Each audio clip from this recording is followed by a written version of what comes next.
মৃতকে জীবিত করার চ্যালেঞ্জ নিল বিজ্ঞানীরা।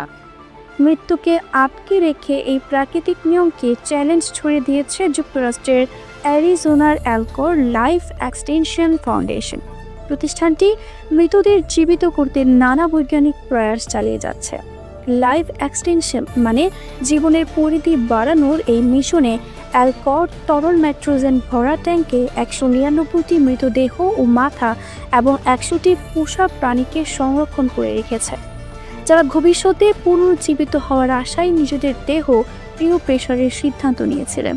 সংরক্ষিত মৃতদেহগুলোকে বলা হয় প্রিসার্ভ। অ্যালকরের পূর্ণ বিশ্বাস, এসব মৃত ব্যক্তিদের প্রাণ ফিরিয়ে দেওয়া হবে যখন প্রাণ ফেরানোর মতো উন্নত প্রযুক্তি আবিষ্কার করা হবে।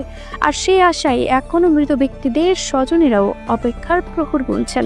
অ্যালকরের রোগীরা হচ্ছেন ক্যান্সার, প্যারালাইসিস বা অন্যান্য জটিল রোগে মারা যাওয়া ব্যক্তিরা।